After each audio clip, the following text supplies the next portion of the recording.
Buenos días. El día de hoy hablaremos acerca de un artículo que se denomina Influencia de sales inorgánicas en el arranque de un reactor de tipo USB para el tratamiento de aguas residuales municipales. El artículo estará expuesto por quien les habla, Erika Juliet Cortés Lamprea. A manera de introducción tenemos que un reactor de tipo USB es un reactor anaerobio de flujo ascendente con mantos de lodos. Anaerobio porque es en ausencia de oxígeno. Estos reactores han sido ampliamente utilizados para el tratamiento de aguas residuales debido a su fácil manejo y bajo costo operativo.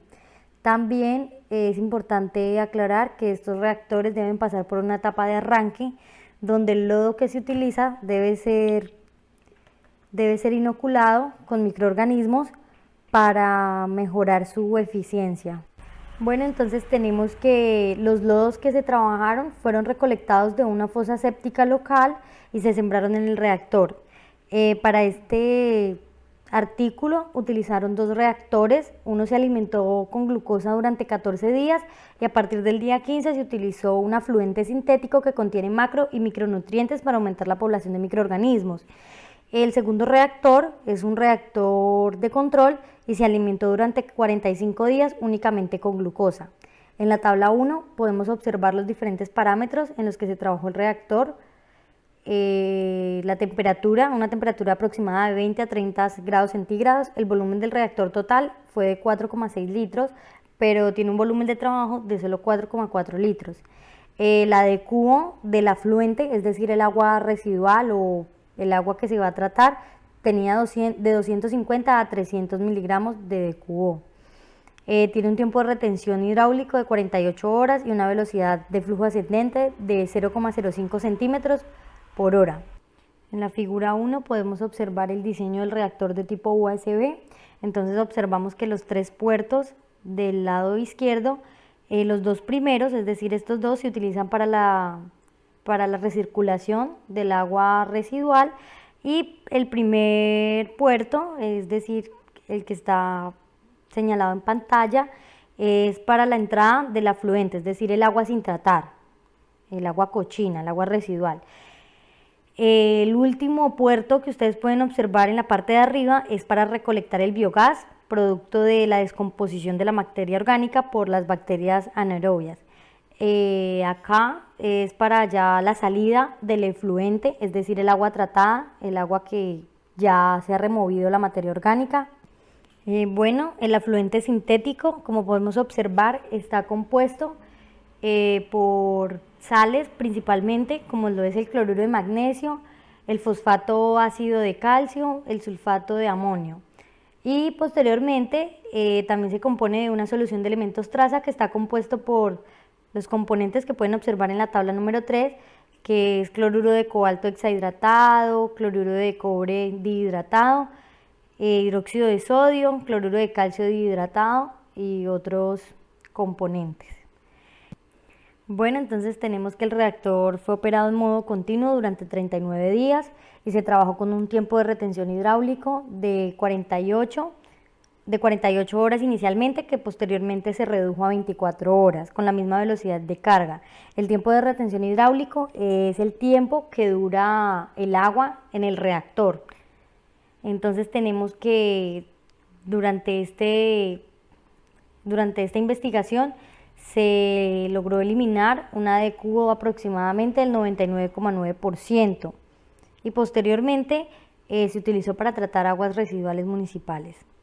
Bueno, entonces durante esta investigación utilizaron diferentes ecuaciones para hallar la tasa de absorción de sustratos y diferentes parámetros. Entonces, para comenzar, tenemos que la tasa específica de utilización de sustrato se halló con la DQO del afluente, se le restó la DQO del efluente y se dividió por el tiempo de retención hidráulico multiplicado sobre la concentración media de sólidos volátiles suspendidos.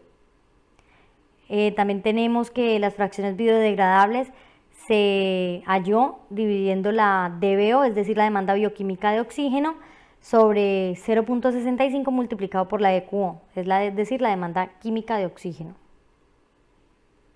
Bueno, la eficacia en la eliminación en porcentaje, esto es lo que más nos interesa, que se halló dividiendo al a la DQO del afluente se le restó la DQO del efluente y se dividió sobre la DQO del afluente por 100. También se halló la velocidad de carga hidráulica, que se dividió Q, que es el caudal del efluente, y dividido el área del reactor. La velocidad de carga en masa se halló multiplicando el caudal por 300 miligramos sobre el litro, que es la DQO inicial, dividido el volumen del reactor, y posterior la velocidad de flujo ascendente, que también se halla dividiendo el caudal sobre el área del reactor. Bueno, entonces para la DQO se utilizó un método colorimétrico de flujo cerrado en el que se utilizaron tubos de ensayo de digestor. A este tubo de ensayo se le adicionó la muestra más la solución digestora y ácido sulfúrico. Se llevó a digestión durante 2 horas a 150 grados centígrados y posteriormente se midió la absorbancia a 605 nanómetros. Inmediatamente se midió el pH para evitar pérdidas de dióxido de carbono y que esto nos cause cambios en el pH. También se utilizó peróxido de hidrógeno para un proceso de oxidación avanzada. Este peróxido de hidrógeno se recogió de un proceso industrial y posteriormente se llevó a un hidrómetro para medir su concentración. El nitrógeno total, el nitrógeno amoniacal y el nitrógeno orgánico también se realizó por un proceso de digestión semi-micro-Kendall durante 1 a 2 horas a 200 y 300 grados centígrados. Y posteriormente se destiló para así obtener la suma del nitrógeno orgánico y el nitrógeno amoniacal. La determinación de nitritos y nitratos se utilizó mediante un kit, como pueden observar en pantalla. Se utilizó un kit de marca Watchet.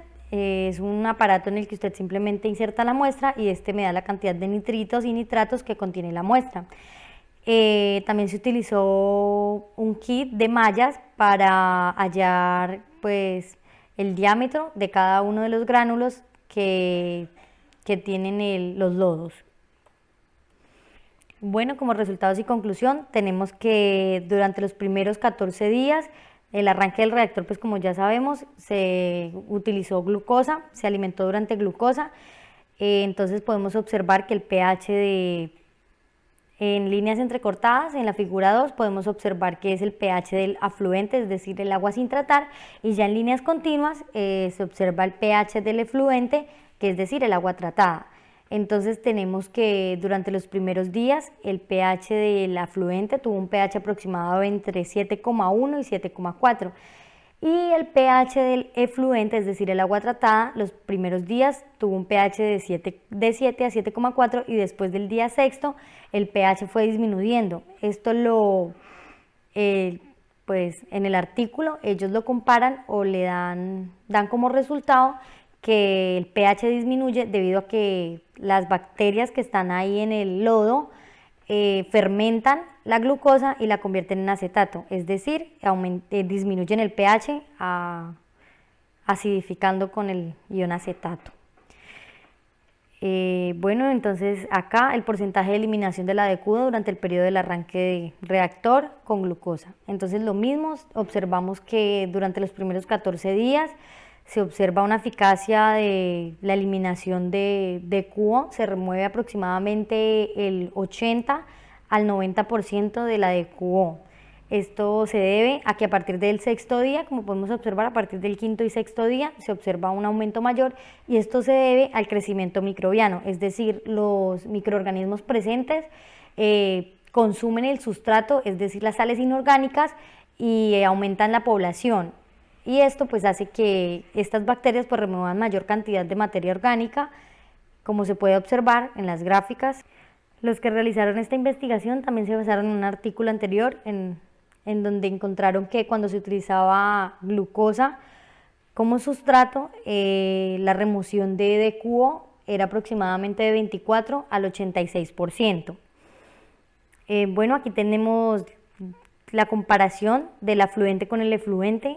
En líneas entrecortadas tenemos pues la DQO del efluente, es decir, el agua tratada, y en líneas continuas tenemos la DQO del afluente.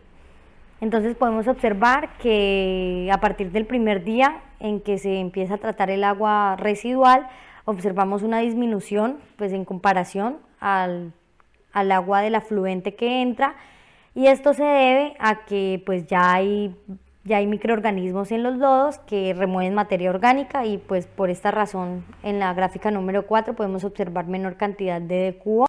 Bueno, entonces a continuación hablaremos acerca del efecto del afluente sintético durante el periodo de arranque. Entonces en la figura 6 podemos observar que durante los días 15 al día 45 se obtuvo una remoción de la DQO aproximada del 97%. También se hizo la comparación con la figura 3, en donde se utilizaba la glucosa en el reactor de control, y se encontró que pues con la glucosa solo había una remoción del 70%, pero al adicionar los macronutrientes, es decir, las sales inorgánicas, pues se da una remoción de la DQO del 97%.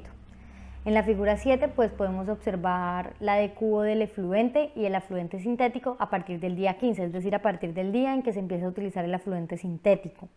Entonces observamos que en líneas entrecortadas observamos la DQO del afluente, que entra con una DQO aproximada de 300 a 350 miligramos por litro de DQO, y sale en el día 49 pues prácticamente con cero de DQO, es decir que se presenta una remoción mucho mayor a 97%, aproximadamente el 100%. Bueno, la tasa de absorción, es decir, lo que absorben los microorganismos de nutrientes, es decir, de sales inorgánicas. Entonces aquí podemos observar en la figura 8 que a medida de que las bacterias van aumentando la absorción de sustrato, pues va disminuyendo la concentración de DQO. Entonces pues podemos observar que entre ellas más consuman micronutrientes, pues van a eliminar mayor DQO. Igualmente para la figura 9 podemos observar que a medida de que pues ellas también consumen mayor cantidad de sustrato, pues eliminan mayor cantidad de DQO. Entonces tenemos que pues las bacterias presentan una alta afinidad con el afluente sintético, es decir, que las sales inorgánicas son muy buenas para aumentar la población de bacterias anaerobias. Entonces, ya aquí tenemos la gráfica del tiempo de retención hidráulico, en el que se utilizaron 4 tiempos de retención hidráulico. El primero fue de 48 horas, el segundo fue de 24, el tercero de 12 y el último de 6 horas. Entonces podemos observar que se removió mayor DQO durante el tiempo de retención de 48 horas, puesto que entre mayor tiempo pase el agua residual en los lodos, o sea, entre más se demore esta agua en los lodos, pues las bacterias van a tener más tiempo de consumir mayor cantidad de DQO, y así pues eliminar esta DQO. Bueno, entonces tenemos que después del tratamiento del agua residual en el reactor de flujo ascendente, en el reactor USB, se realizó un proceso de oxidación avanzada con peróxido de hidrógeno. En la tabla número 4 podemos observar pues algunos parámetros con los que entra el agua residual. Entonces tenemos en la columna número 2 que el agua residual presenta una DQO de 290 miligramos por litro, y sale después del proceso con el reactor, sale con una DQO aproximada de 31.5. Pero después de que se realiza el proceso de oxidación avanzada, la DQO pues prácticamente no contiene, entonces dice que se encuentra por debajo de los límites de detección. También encontramos pues parámetros como sólidos suspendidos totales, sólidos suspendidos volátiles, sólidos disueltos totales, la conductividad eléctrica, la turbiedad, el pH, ortofosfatos, nitritos, nitratos. Entonces observamos también cómo se remueven contaminantes tóxicos como son los ortofosfatos, que se remueven, que el agua residual contiene aproximadamente 6,87 miligramos por litro de ortofosfatos, y después del tratamiento del reactor sale con 5,34 miligramos por litro, y seguidamente después del proceso de oxidación avanzada presenta una remoción de ortofosfatos de aproximadamente el 20%. También se observa pues la turbiedad que disminuye y se remueve aproximadamente el 68%, perdón. Algunos estándares nacionales de calidad. Estos son los estándares que debe cumplir un agua residual tratada para ser vertido en cualquier río. Entonces, podemos observar que si comparamos, pues, acá los valores del agua tratada, la mayoría se encuentran por debajo de los estándares de calidad. Bueno, y como conclusiones, tenemos que el reactor presenta una máxima eficacia al ser utilizado como sustrato el afluente sintético que contiene pues las sales inorgánicas, y también se concluye que pues el reactor comenzó a eliminar de cubo cuando inicialmente fue tratado, tratado con glucosa, y posteriormente cuando ya se utilizó el afluente sintético que contenía las sales inorgánicas, la de cubo se removió aproximadamente el 97%.